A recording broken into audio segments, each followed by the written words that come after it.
part of Team Penske. They had 2 of the 4 cars in the last 4, and the other guy that finished second put on a late race charge. Didn't have enough, though, for Blaney to get around Logano. Just didn't quite get there. Yeah, obviously you want to win, and we had a shot, and I just couldn't really do much. When I got there, I just coming from that far back, I just burned everything I had off of it, and yeah, just thank my guys. Was proud of their effort all season. So there's Ryan Blaney. He finished second, won the title last year. I think he's become a certified force in this business. Brad, we got to give Joey Logano, I feel like, a lot of credit.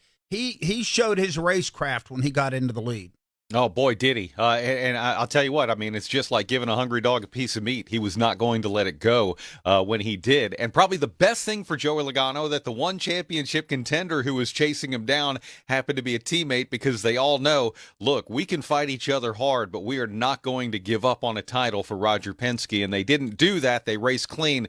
But Logano, trying to get around him whenever a championship is in sight is about an impossible task, I think. Yeah, I'm going to add something to that. And Joey said it after the race, and talking about the last 15 or 20 laps, and he gave Coleman Pressley, a spotter, a ton of credit, and I saw some things on X on Twitter where Coleman was telling him, hey, you're better through 1 and 2 on the bottom, you're better through here, and what Joey said was, I had to make fast laps and put as much dirty air on that 12 car as I could. So he was having to do 2 things at the same time to control the race, and that is racecraft. That is knowing where you're at, understanding what your car can do, understanding what's going on around you, and making something happen, because you're making your speed, but you're slowing the guy down behind you at the same time.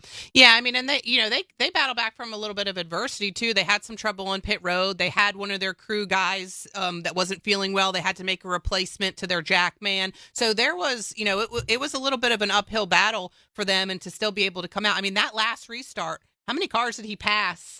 On that last restart, and then once he got to the lead, it was like lights out. I mean, Yeah, that's Joey Logano will hand you a card. Yeah, his business card says, "Give me the lead, and I'll give you a trophy." Yeah, no kidding. I mean? That's kind of the way it is. Absolutely. That's what it says. I mean, but not, and I don't want to take anything away from Ryan Blaney. He certainly made it exciting at the end, because if it wasn't for him, it probably would have been a 4, 5, 6 second lead that won it. Absolutely. I will chime in one more thing on Ryan Blaney.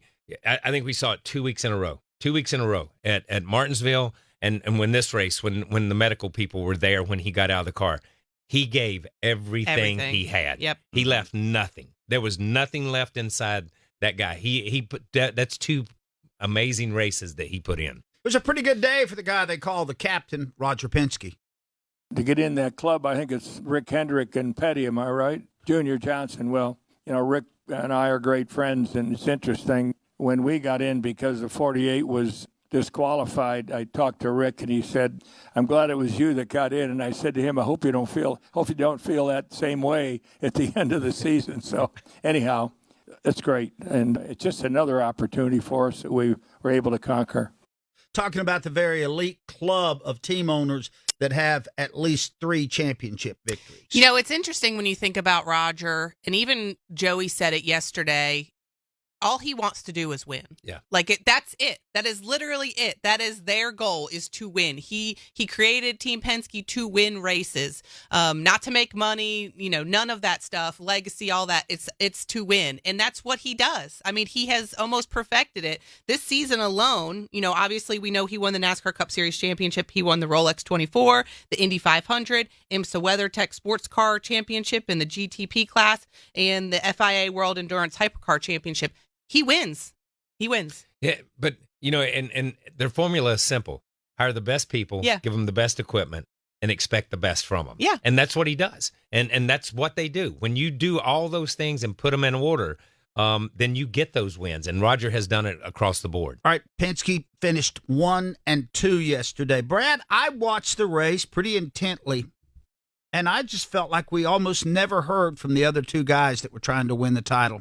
And William Byron and Tyler Reddick. I don't even remember them hardly getting mentioned. Yeah, William Byron did lead some laps, but remember, he stayed out about 12 laps longer than what the rest of the field did. And what else were they going to do? If you're Rudy Fugle, his crew chief, you got to do something different than the rest of the field. And then when they did come in and pit, they were ultimately able to stay out on the track and lead some laps. But Tyler Reddick, he didn't lead. He was in the top 5 for a very, very brief moment. And truthfully, this is the way it goes at Phoenix Raceway. You know, and on these tracks, this is one of the things that Team Penske has really figured out. The path to the championship right now goes through this track. You have to be good at this track. Last year, when Ryan Blaney made it into the championship 4 at Martinsville, instantly he went from one of the drivers that probably wasn't going to win the title to the favorite to win the title. And he did. And I think that's just simply the way it's gone at this racetrack. And it's kind of hard to shine, if you will, if you're William Byron or Tyler Reddick, when you're going up against Team Penske in the finale at Phoenix. Well, and not only that, you're going up against Team Penske and Joey Logano with a 2-week head start on you. I mean, winning at Las Vegas, I think even the fast talk after that, or maybe one later than that, we talked about who we thought might be the best chance to win the championship, and I said Joey, and it was solely because of the fact that he had 2 weeks on his competitors to only focus on Phoenix. Yeah, I was a little disappointed that we didn't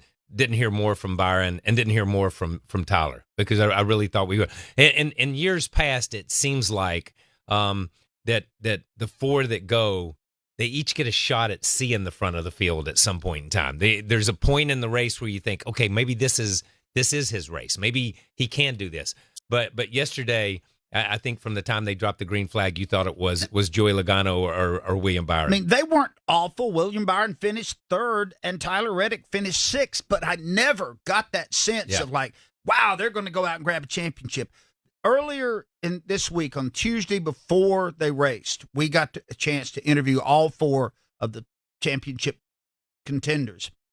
And it was funny. Myself and Kent Bernhardt were there. We got about 10 minutes with them. It was just the 3 of us.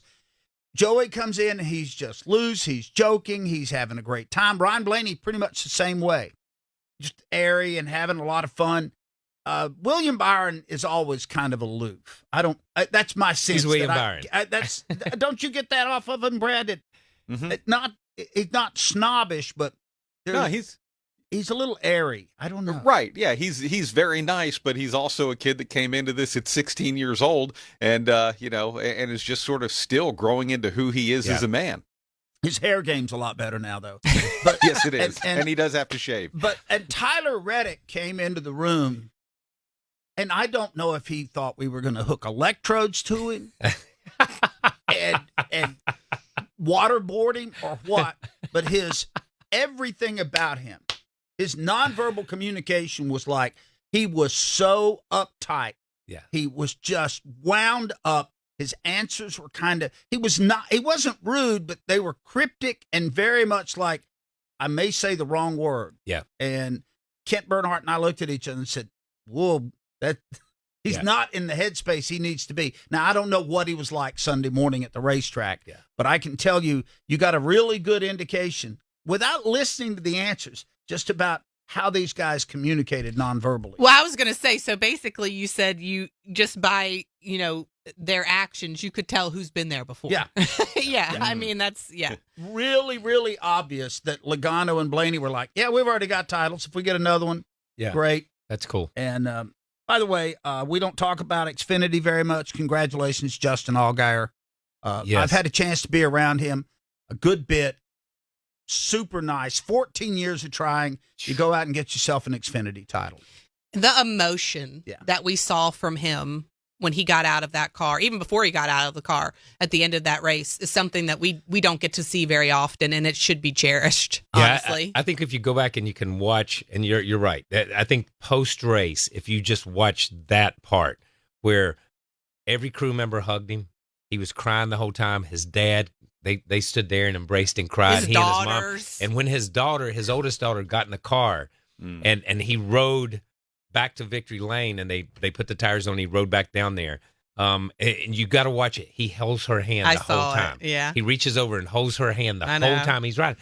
And that's how much it meant to that family.